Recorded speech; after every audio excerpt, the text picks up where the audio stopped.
Napaka-affordable na complete turnover na located in the heart of Trece Martires, Cavite. Kaya napaka-accessible ng lugar, napakaganda ng location, napakaganda ng unit at perfect na perfect for your growing family.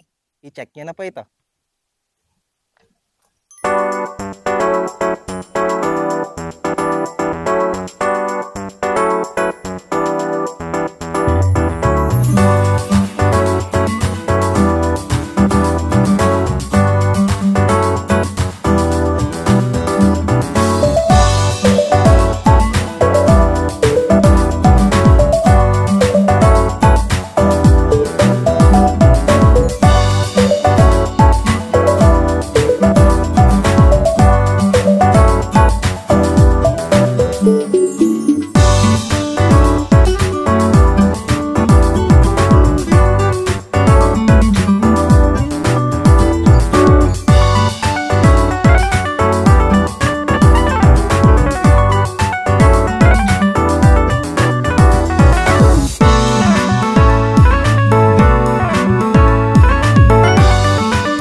Good day mga ka-Your Homes. Nandito po tayo ngayon sa Barangay Osorio, Trece Martires, Cavite. At for today's house tour po, i-feature po natin ang project po ni Zewell Property Realty Development Corp, si Beyond Homes, Southville 2.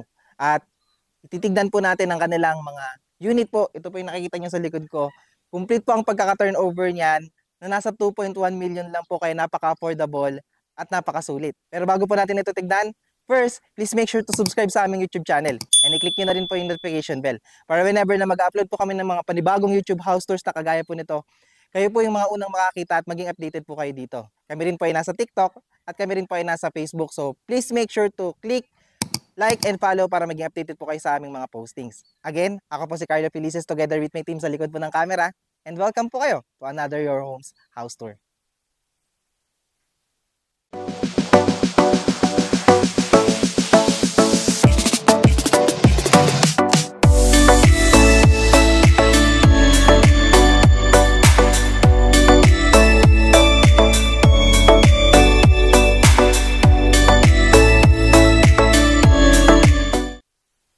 So again po, ang project po natin na sa Beyond Homes, Southville 2 ay located po sa Barangay Osorio, Trece Martires, Cavite. So napaka-accessible po ng lugar po na ito. Sa Osorio Road po natin, paglabas po natin dyan, nandyan na po yung Governor's Drive. Pagkakaliwa po kayo, yan po yung mga pamanggahan. Pag pakana naman po, nandyan na po yung Walter Trece po natin, SM Trece, yung palengke at lahat po ng landmarks natin. So technically yung Trece proper, nandiyan na po yan. So napakalapit po nitong project po na ito doon. At the same time po, ang ating project po ay accessible via Cavitex po. Pwede po yan at pwede po sa Aguinaldo. Si Beyond Homes, Southville 2 po ay 1.8 hectares lamang. Meron lang po tayo ditong 208 units, kaya maliit lang po ang community, kaya napakaaliwalas at hindi po crowded ang lugar. Kompleto rin po ang ating amenities dyan. 24/7 din po ang ating security sa ating project po na ito at napakaganda po ng ating community. And sa ngayon po, i-feature po natin ang kanilang project po. Ito po ang kanilang townhouse na complete po ang pagkaka-turnover. Kaya pag turnover po ito sa atin, halos lilipatan na lang po natin kasi wala na po tayong masyadong ipagagawa. Maliban po sa partition po sa second floor.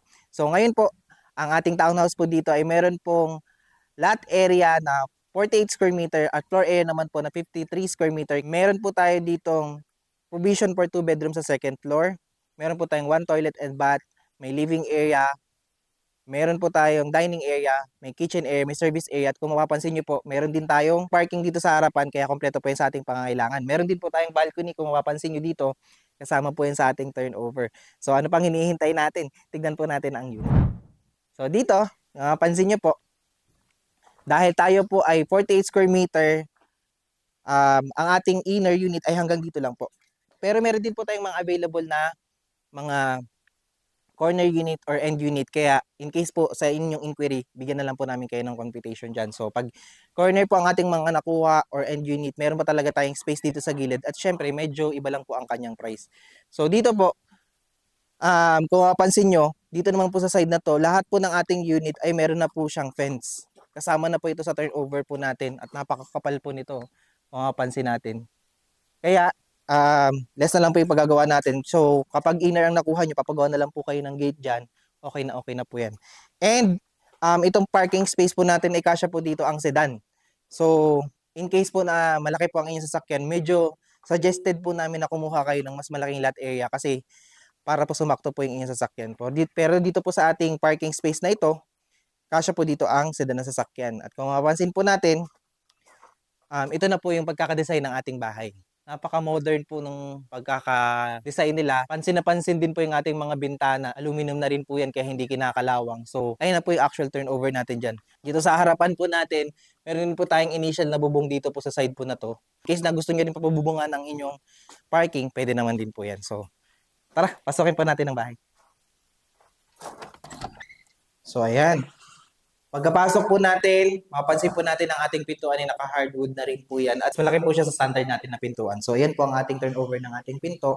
And bago po tayo mag-proceed sa ating house tour, nabanggit ko po kanina na complete po ang ating pagkaka-turnover. So, ibig sabihin po, yung ating mga walls, painted na po yan. Yung ating ceiling, painted din po yan. May tiles po tayo. And yun na po, less na lang po ang inyong paggagawa. Maliban po sa partition po sa second floor. Pero dun po sa taas, meron na rin po yung ceiling. So ngayon, this is the space po sa ating living area. So as you can see po dito sa ating living area, napakalaki po ng pwede natin gawin. Actually po yung tiles po natin, 60 by 60 po na tiles.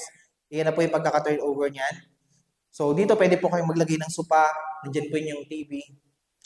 Dito po sa ilalim ng hagdan, pwede po kayo maglagay dito ng storage. So, ayan po yung mga spaces natin dito sa living area. Dito po sa side po naman na ito, dito natin pwedeng ilagay yung ating dining area. Pwede po tayong maglagay dito ng 4-seater na dining table. Kasya-kasya pa rin po yan dito. And, mapansin nyo po, ito na po ang kanilang turnover ng kanilang kitchen countertop. Dito po sa ating kitchen, may sink na po yan. Mayroon na po sila nilagay sa wall na mga tiles. So, kapag tayo po ay maghuhugas, kunyari magluluto po tayo dyan, yung mga tilalsik po na dito na po yan, sasaluhin nila yan. So ngayon po meron na rin po tayo dito saksakan for the kitchen appliances, naka-ready na rin po yan. And stainless na rin po ang ating kitchen sink. Napakaganda po, no? Simple lang po siya. So ito po yung pagkaka-turnover po nila. So ang pwede na lang po natin gawin dito, lagyan na lang po natin yan ng cabinet. Napakaganda na po nitong kitchen area po natin. Meron din po tayo ditong bintana na sliding window para po labasan po yan siguro ng mga usok kapag tayo po ay nagluluto. So, yan po naman yung kagandahan kapag meron tayong bintana sa ating kusina. So, may natural light pa pag tayo po ay naghuhugas. So, dito po katabi po ng ating kitchen. Dito po ang ating service area. So, dito po sa ating service area, kapag inner po ang nakuha natin hanggang dito po yan. So, in case po na meron po kayong ibang idea dito, pwede rin naman yan na gawin po ninyo. So, pwede po natin yung pabubungan or extend po dito para po mayroon pa po tayong space dito sa likod po natin. So, ito po ang ating service area. At katabi po ng ating service area is yung ating pong toilet and bath dito po sa ating unit. So, dito po, mapapansin po natin, complete din po ang pagkaka-turnover nila. May tiles pong sahig, pati po yung mga walls. May kisame po tayo. May ventilation po tayo ng bintana rito. And owning po na bintana. And at the same time po, kompleto po ang ating fixtures. Meron po tayong shower na kasama, may soap holder po tayo, may toilet, may lavatory, at may toilet paper holder. Mas malaki-laki po ngayong kanyang space kaysa po sa standard po na toilet and bath natin. So, ang ganda po ng kanilang toilet and bath. Yan na po yung i-expect nating turnover. PVC plastic door na rin po ang ating pinto. Kaya pag nabasa, hindi po madaling masira. Ngayon po, nakita po natin yung space natin sa ating ground floor. Dito po, mapapansin nyo, bago tayo umakyat, meron na po tayong 3 step na concrete at may tiles na po yan. And naka-planks na po yan. Yung ating mga steps papunta po sa second floor. Tubular na rin po ang ating handrail po dito. So, yan na po yung pagkaka-turnover natin yan. So, tara, tingnan po natin ang second floor. Mapapansin po natin dito, pag-akit po natin, sakto lang din po ang laki ng ating hagdanan. So, hindi po tayo mahihirapan sa pag-akit po ng ating mga gamit. At dito po sa hagdanan, meron na rin po tayong tubular dyan. Instant protection na po yan. Pero usually po, yung ating mga ibang clients ay padiran po ito or nilagyan po yan ng mga partition. So, ito po maharangan na po yan. Pero in case po na ito po ay gusto nyong i-retain, pwede naman po yan. So ngayon, pag-akit po natin, bubungad po sa atin ang space natin for the second floor na provision po for 2 bedroom. So pag sinabi natin 2 bedroom, pwede pong dito po yung una yung hati at dito po yung pangalawa. Ngayon po, kumpleto rin po ang ating pagkaka-turnover dyan. Meron na rin po tayong tiles. Mapapansin niyo po yung ating ceiling po. Meron na tayo fully painted na rin po yan. So, fully painted din po ang mga walls. Kaya po, minimal na lang po ang papagawa natin. Mga partition na lang po. So, ngayon din po, ito po ang ating bintana na sliding window dito po sa bandang palikod po natin. Ang laki pa rin po niya. At the same time po, kasama na po sa turnover din yung ating mga switches, yung mga socket po natin. So, ready to use na yan pag turnover sa atin ng unit. Ang kagandahan pa dito sa second floor po natin, so ayan, nakita po natin yung space na to. May bintana pa rin po tayo dyan sa harapan. And nilagyan po nila ito ng sliding door po para sa ating balcony. Ito po sa ating balcony, gustong-gusto ko po talaga itong mga area ng ganito ng mga bahay kasi dito po tayo pwedeng makapag-relax, makapagmuni-muni, makalanghap ng sariwang hangin. Pwede po nating lagyan dito ng coffee table at pwede po itong tambayan. So, ito po yung kagandahan ng area po na ito. So, ngayon, nakita po natin yung pagkaka-turnover po mismo ng property natin na ito. Pag-usapan po natin ang presyo.